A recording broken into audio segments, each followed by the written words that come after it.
तो hello guys, कैसे हैं आप लोग। स्वागत है आप सभी का एक और नई वीडियो में। तो गाइस, आज की वीडियो में हम बात करने वाले हैं top 10 strongest heroes in MHA की। माय हीरो एकेडमिया पूरी तरीके से एंड हो चुका है, तो हम उसकी एक प्रॉपर टॉप 10 हीरोज की लिस्ट बना सकते हैं। और वैसे मैं बता दूं कि ये लिस्ट पूरी तरीके से मेरे अकॉर्डिंग है। तो अगर आपको लगता है कि किसी हीरो को इस लिस्ट में आना चाहिए था तो कमेंट में जरूर बताना, और इस वीडियो को एक लाइक कर देना और मेरे चैनल को सब्सक्राइब भी कर देना। तो चलो अब इस वीडियो को स्टार्ट करते हैं। तो नंबर 10 पे आता है मिरिको एंड एशॉट। बात करें मिरिको की, तो ये एक प्रो हीरो है और इसे रैबिट हीरो मिरिको के नाम से भी जाना जाता है। As the number 5 pro hero, मिरिको बहुत सारे प्रो हीरो से बहुत ज्यादा ताकतवर है। इसकी सुनने की शक्ति बहुत ज्यादा है। पैरानॉर्मल लिबरेशन वॉर के टाइम पे मिरिको ने बहुत सारे हाई एंड नोबू से अकेले फाइट की थी और उन्हें बुरी तरीके से मारा भी था। मिरिको ने फाइनल वॉर आर्क में बाकी सारे हीरोज के साथ मिलकर शिगारागी से भी फाइट की थी। मिरिको की स्ट्रेंथ, स्पीड एंड रिफ्लेक्सेस बहुत ज्यादा है। वहीं इसके पास हाई पेन टॉलरेंस की भी एबिलिटी है। शिगारागी से बैटल करते टाइम इसके हाथ पैर सब टूट गए थे, पर फिर भी मिरिको बैटल कर रही थी। इसकी क्वर्क रैबिट इसे रैबिट की एबिलिटी देती है, जिससे इसकी लेग स्ट्रेंथ बहुत ज्यादा बढ़ जाती है। वहीं इसके पास एनिमल इंस्टिंक्ट की भी एबिलिटी है। बात करें एशॉट की, तो ये भी एक प्रो हीरो है और इसे निंजा हीरो एशॉट के नाम से भी जाना जाता है। ये फॉर्मर नंबर 4 हीरो रह चुका है। इसने अपनी क्वर्क फोल्डेड बॉडी को पूरी तरीके से मास्टर कर लिया था। एशॉट अपनी बॉडी को सपाट या कह सकते हैं बिल्कुल पेपर या पतले धागे की तरह कर सकता है, जिससे ये बहुत पतली जगह से भी इजिली जा सकता है। एशॉट अपनी बॉडी के किसी भी पार्ट को अपने अकॉर्डिंग बदल सकता है और उन्हें अलग अलग शेप में पतला करके ओपोनेंट के शरीर को फाड़ सकता है। पैरानॉर्मल लिबरेशन वॉर के टाइम पे एशॉट ने मल्टीपल पैरानॉर्मल लिबरेशन फ्रंट के मेंबर्स को अकेले ही मार दिया था। वहीं एशॉट ने ऑल फॉर वन से भी फाइट कर रखी है बाकी हीरोज के साथ मिलकर। वहीं इसने शिगारागी से भी फाइट कर रखी है। वहीं इसका आईक्यू और बैटल आईक्यू भी काफी हाई है और बाकू को बचाने के लिए इसने जो किया था वो कोई कैसे भूल सकता है। नंबर 9 बात है बेस्ट जीनिस। ये भी एक प्रो हीरो है। ये करंटली नंबर 5 हीरो है और एक टाइम पे ये नंबर 3 हीरो भी रह चुका है। इसकी क्वर्क है फाइबर मास्टर। इसमें ये अपने आसपास के किसी भी कपड़े के धागे को अपनी मर्जी से मैनिपुलेट कर सकता है, लेकिन इसकी क्वर्क डेनिम पे सबसे अच्छे से काम करती है। बेस्ट जीनिस फाइबर जैसे कार्बन फाइबर को भी मैनिपुलेट कर सकता है। इसने लीग ऑफ विलन्स के अगेंस्ट काफी अच्छा परफॉर्म किया था, जहाँ पर इसने मल्टीपल नोमूस से फाइट की थी। वहीं बेस्ट जीनिस ने ऑल फॉर वन से भी फाइट कर रखी है। वहीं इसने थोड़ी देर तक जाइगेंटोमाकिया और पैरानॉर्मल विब्रेशन फ्रंट के कुछ मेंबर्स को कैप्चर कर लिया था। और तो और बेस्ट जीनिस ने शिगारागी से भी बैटल कर रखी है। नंबर 8 पे आता है लेमेलियन। ये बिग 3 का मेंबर है, नारुतो, ब्लीच और वन पीस का नहीं, यू हाई के बिग 3 का।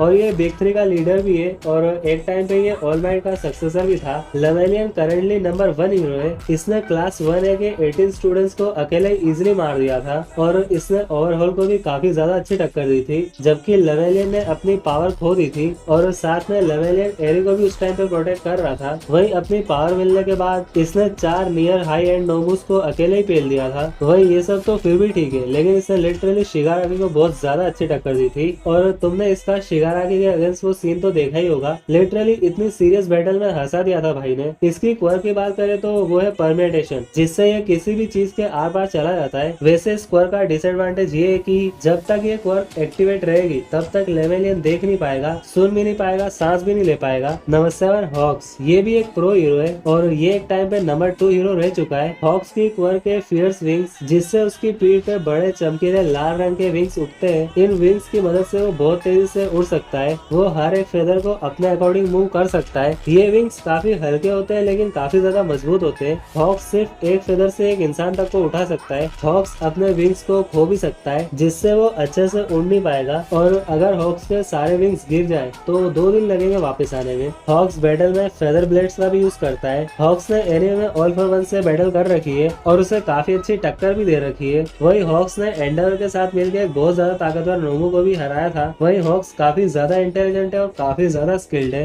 नंबर 6 पे आता है एंडेवर। एंडेवर पहले नंबर 2 हीरो था, लेकिन ऑलमाइट के रिटायर होने के बाद ये नंबर 1 हीरो बन गया था। एंडेवर की क्वर्क है हेल फ्लेम, जिसमें ये इंटेंस फायर को बहुत ही लार्ज अमाउंट में प्रोड्यूस और मैनिपुलेट कर सकता है। एंडेवर अदर फ्लेम से इम्यून है और इजिली उनके टेम्परेचर और शेप को मैनिपुलेट कर सकता है। एंडेवर अपने फ्लेम्स को अनोखे तरीके से इस्तेमाल कर सकता है, जैसे अपने पैर में फ्लेम्स और हीट को इकट्ठा करके थोड़ी देर के लिए उड़ना। एंडेवर अपनी आग को वेपन की तरह भी यूज कर सकता है, जैसे उसने एक बार आग का भाला बना के नोमो पर अटैक किया था। एंडेवर ने एनिमे में बहुत ज्यादा अच्छा परफॉर्म किया है, जहाँ पर तुम लोगों ने इसकी बैटल नोमो के अगेंस्ट तो देखी होगी। One of the most underrated fight in MHA. वही इसने ऑल फॉर वन से भी बैटल कर रखी है और उससे भी काफी अच्छी टक्कर दे रखी है, वही एंडेवर ने डावी से भी बैटल कर रखी है। नंबर 5 पे आता है शोटो टोडोरोकी, जिसे एसी हीरो शोटो के नाम से भी जाना जाता है। करंटली शोटो नंबर 2 प्रो हीरो है। शोटो टोडोरोकी को खुद उसके फादर एंडेवर ने बचपन से ही ट्रेन किया है। इसकी क्वर्क है हाफ कोल्ड हाफ हॉट। अपनी बॉडी के राइट साइड से वो टेम्परेचर को बहुत लो कर सकता है और जिस चीज को छुए उसे जमा सकता है। शोटो बर्फ बना के उसे अलग अलग शेप दे सकता है, जैसे वो बर्फ की दीवार बना सकता है, आइस वेव्स बना सकता है और एक काफी बड़े एरिया को कवर कर सकता है। वही ये अपनी बॉडी की दूसरी साइड से फ्लेम्स क्रिएट कर सकता है। एरिया में इसने काफी ज्यादा अच्छा परफॉर्म किया था, जहाँ पर इसने डेगू से फाइट की थी और उसे हरा भी दिया था। वही शोटो शायद बाकू को भी हरा ही देता अगर वो अपनी पूरी ताकत यूज करता तो। वही इसने अपने बड़े भाई डाबी को भी बहुत ज्यादा अच्छी टक्कर दी थी और काफी हद तक उसे हरा भी दिया था। नंबर 4 पे आता है बाकुगो।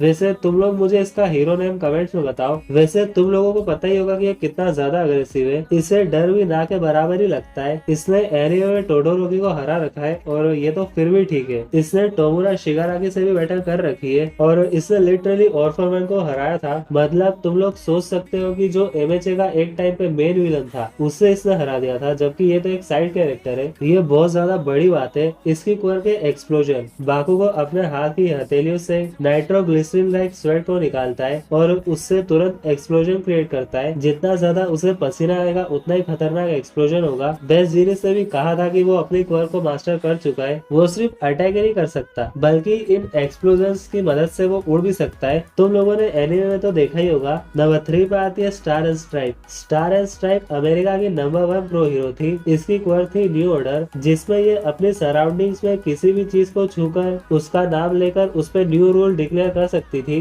वो अपनी पावर का यूज हवा जैसी चीजों पर भी कर सकती थी और उन्हें अलग अलग शेप भी दे सकती थी। भाई तुम लोग मानो या मत मानो, एरिया में इसने शिगाराकी को ऑलमोस्ट मार दिया था। इसने सीरियसली साइड कैरेक्टर होते हुए भी एक मेन विलन को ऑलमोस्ट मार दिया था। शिगाराकी की हालत टाइट हो गई थी स्टार एंड स्ट्राइप को मारने में। हाँ, शिगाराकी ने at the end star and stripe को मार ही दिया था। लेकिन तुम लोग मानो या मत मानो, शिगाराकी को अपनी मौत देखी थी स्टार एंड स्ट्राइप में। नंबर 2 पे आता है डेकू। डेकू के बारे में भी आई डोंट थिंक मुझे तुम्हें ज्यादा कुछ बताने की जरूरत है। ये एमएचए का मेन प्रोटैगनिस्ट है और वैसे तो ये क्वर्कलेस पैदा हुआ था, लेकिन ऑल माइट की वजह से वन फॉर ऑल का सक्सेसर बन गया था। डेकू वन फॉर ऑल का 9th होल्डर था। वन फॉर ऑल की वजह से इसके पास overwhelming strength, speed and reflexes, agility, durability जैसी पावर्स तो थी ही। बाद में उसने gear shifting, Fa Jin, danger sense, black wave, smoke screen, float जैसी पावर्स को भी अनलॉक कर लिया था। ये पावर वन फॉर ऑल के प्रीवियस होल्डर्स की थी। एनिमे में डेकू ने मल्टीपल विलन से फाइट कर रखी है और उन्हें बुरी तरीके से हरा भी रखा है। इसने बाकी हीरोज के साथ मिलकर शिगाराकी को भी हराया था और भी कई सारे विलन्स को इसने हरा रखा है।